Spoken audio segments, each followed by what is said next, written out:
নদিয়ার নাগরী বলছে নাগরী গৌরী যদি গলার মালা হইত মালা হইয়া সদাই আমার গলায় দিত।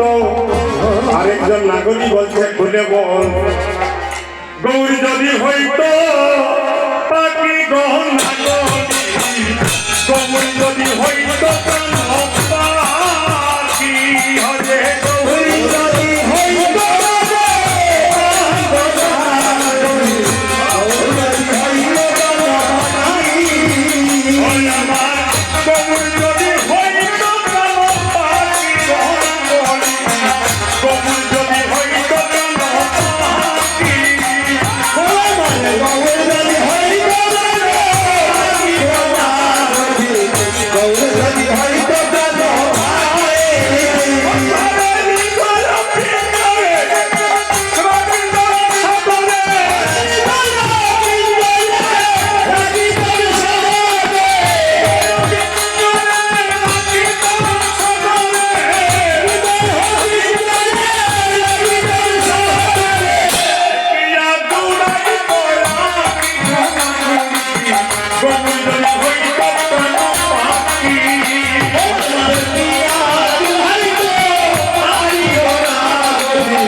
নদিয়ার নাগরী বলছে নাগরী রে গৌরী যদি আমার হৃৎপিঞ্জরের পাখি হইত পাখি হইয়া সদায় আমার হৃৎপিঞ্জরে কৃষ্ণ নাম শোনাইত। একটা পাখি দেখুন হরিনাম করে, একটা ময়না পাখি সেও হরিনাম করে, কিন্তু আমি মানুষ হয়ে শ্রেষ্ঠ জীব মানুষ হয়ে আমি কৃষ্ণ নাম নিতে পারলাম না। নদিয়ার নাগরী বলছে গৌরী যদি হইত প্রাণ পাখি আমার হৃদয় পিঞ্জরে রাখিতাম সাগরে দেখিয়া জুড়াইতাম আঁকি। এটা কি কোনোদিন কোনো ভক্তের মনে জেগেছে যে আমার গৌরী যদি পাখি হইত? এই যে প্রাণ পাখি আছে মা, এই পাখি যেদিন উড়ে যাবে আপনার আর কোনো মূল্য থাকবে না। মারতে না মারতে না, আরেকজন পাখি হৃদয়ে আছে বলে আপনি আছেন। আজকে যে গৌর পূর্বরাগ আপনারা শুনতে এসেছেন, গৌর নদিয়ার নাগরী আজকে খুলে বলছে নাগরী খুলে বল তোর কি হয়েছে। নাগরী বলছে আমি গিয়েছিলাম সুরধনী গঙ্গার তীরে, সেখানে গিয়ে আমি সেই রূপটাম দর্শন করে আমি পাগলিনী হয়ে গিয়েছি। নাগরী বলছে নাগরী খুলে বল আচ্ছা সেখানে গিয়ে তোর কি হয়েছে? বলছে আমার দেহ মন প্রাণ জীবন যৌবন আমি সব কিছু তার চরণে সঁপে দিয়ে এসেছি। নাগরী বলছে তাহলে সঁপে যখন দিয়েছিস তাহলে তুই পাগল হবে, তুই ভিখারি হবে, তোর ঘরে কিছু থাকবে না, তোকে কেউ ভালোবাসবে না।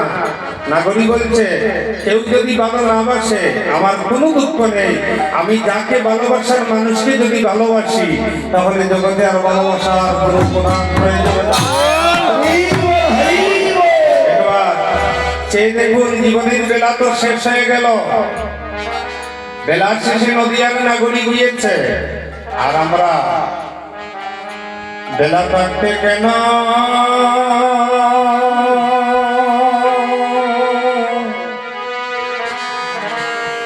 আমি গেলাম,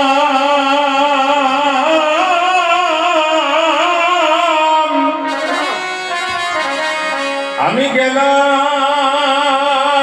না রে।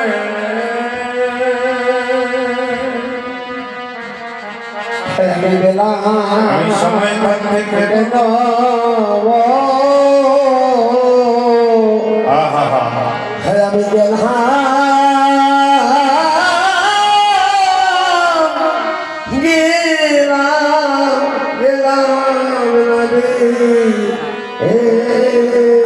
নাগরিকে আমি সময় থাকতে কেন কি বলছে পদগুলো বুঝবেন যে আমার সময় থাকতে আমি কেন গেলাম না আমার জীবনে যদি গেলাম তবে সন্ধ্যাবেলা গেলাম না এই জীবনে বেলা থাকতে তো আমি গেলাম না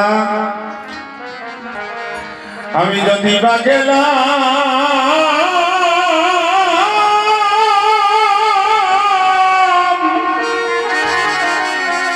আমি সুযোগনি গেলাম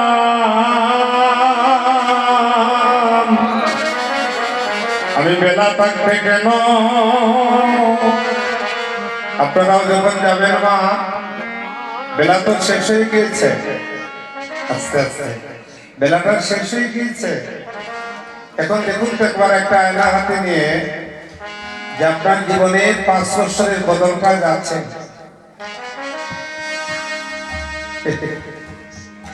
মানুষ তো একবার বুঝে না যে আমি তো এখানে অতিথি হয়ে এসেছি দুদিন পরে আমি চলে যাব এই জীবনে আপনি কখন যাবেন আপনার কোনো গ্যারান্টি নাই তাই নদিয়ার নাগরিক বলছে আমি যদি বা গেলাম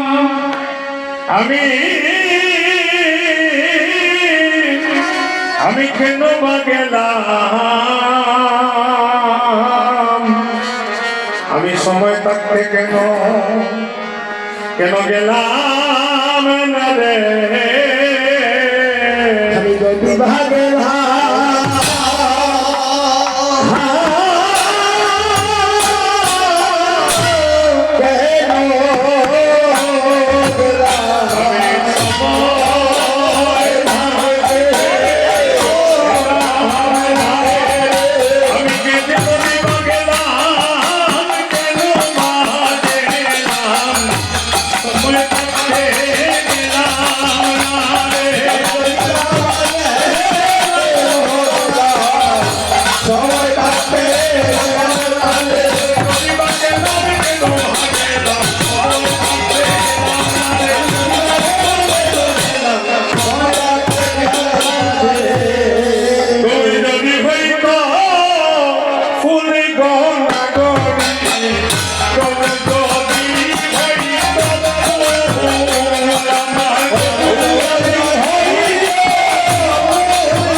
সব কিছু সঁপে দিয়েছে আমার গৌরহরির চরণে।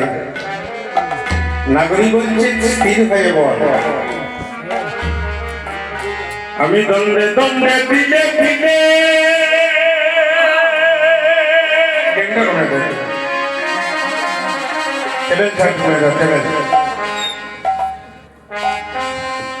গৌর রূপ আমি না হে নাচে দিলে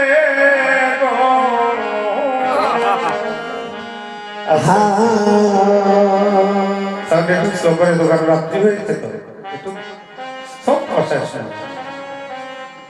দণ্ডে দণ্ডে দণ্ডে এখানে মনোনী ভক্তরা বসেছেন। আমরা হেলু হেলু হেলু ছুটা দিয়ে দেবো একটু কম বাড়িয়ে দেবো।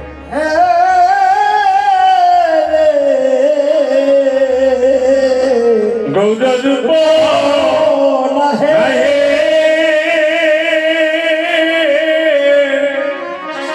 এই গানটা কে গেয়েছেন জানেন? গৌরচন্দ্রিকার মধ্যে এই গানটা গেয়েছেন। আমি এই গানটা যিনি রচনা করছেন আমি ওনার বাড়িতে স্নান করে এসেছি। কোথায় জানেন? বাংলাদেশের সিলেটের তাজপুর এলাকায় গুপ্তপাড়া। যিনি গানটা রচনা করছেন তিনি নাম হলো মুরারি গুপ্ত। আর ওই মুরারি গুপ্তের বাড়িতে এখন মুসলমান দখল করে নিয়েছে। এই মুরারি গুপ্তের বাড়িতে এখনো পুষ্করিণীটা আছে, যেখানে সাক্ষাৎ মহাপ্রভু দর্শন করেছিলেন। আজকে সেই আসল কথা গান আমরা একটু করে চলে আসছি।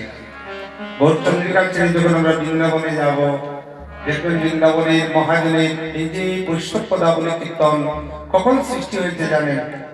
বৈষ্ণব পদাবলী কীর্তনটা সৃষ্টি হয়েছে বৈষ্ণব পদাবলী কীর্তনটা সৃষ্টি হয়েছে আজ থেকে 850 বছর আগে।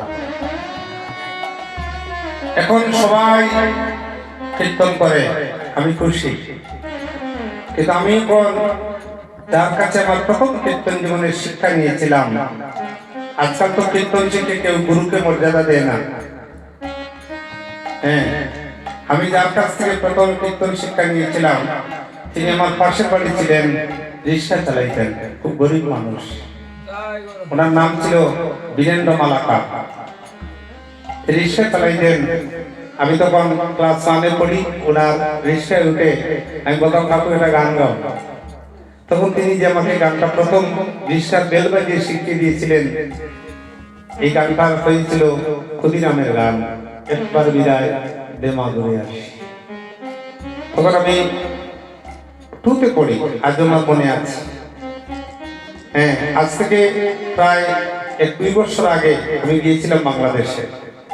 খুব ভর্তি আসর, উনি একটা ছিলা গেঞ্জি গান দিয়ে বগলের ছাতি নিয়ে বুড়ো হয়ে গেছেন, দাঁড়িয়ে কীর্তন শুনছেন। ওনার মনে মনে বাসনা, সুশীল বৈদ্য কি আর এখন আমাকে কি আর গুরু বলবে? হ্যাঁ, আমি বললাম এই যে ছাতি বগলে উনাকে বলুন আসরে আসার জন্য। আসরে পাশে এসে বললেন, আপনি আমাকে কেন ডাকছেন? যে সুশীলকে তুই বলে ডাকতেন, এখন তিনি বলছেন আপনি আমাকে ডাকলেন কেন? আপনি বলুন না, আপনি আমাকে তুই বলুন, তুই আমাকে ডাকলে কেন? আমি দেখেছি আমি যার কারণে আজকে 12তে কীর্তন গাওয়া